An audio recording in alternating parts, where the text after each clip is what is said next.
Let's talk about ankylosing spondylitis and coccyx pain or tailbone pain.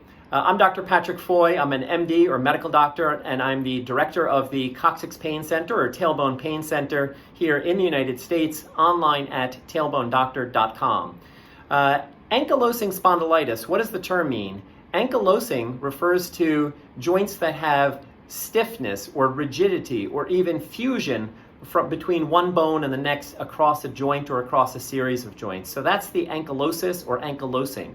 Spondy refers to spine, so everywhere from the cervical spine up at the neck to the coccygeal spine down at the coccyx or tailbone. So that's the spine from top to bottom. And itis at the end refers to that there may be a component of inflammation. So ankylosing spondylitis is a condition where the spine has rigidity or stiffness or decreased movement or fusion along with potential inflammation.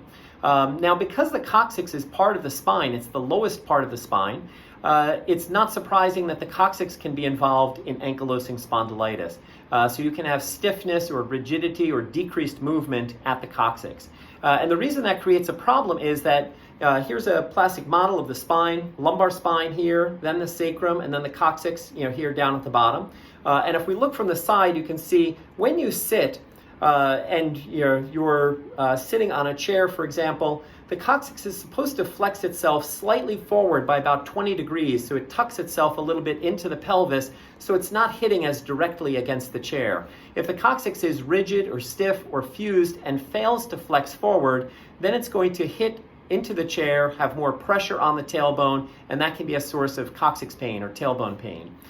So the way to diagnose that is by sitting versus standing x-rays, but unfortunately very few radiology centers are familiar or experienced with doing sitting versus standing x-rays. Those are x-rays that are done to see how much movement there is at the tailbone when you sit and lean back, for example, which tends to put pressure onto the tailbone.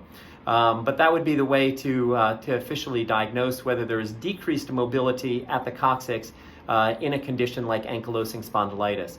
If you're interested in more information about coccyx pain, you can certainly get my book on Amazon. It's Tailbone Pain Relief Now. Or if you're interested in more information on my website, that is tailbonedoctor.com. Or if you're interested to come and see me in person, again, just go to tailbonedoctor.com and there'll be lots of information for you there. So I hope that's helpful at explaining how ankylosing spondylitis can include the coccyx and can cause coccyx pain.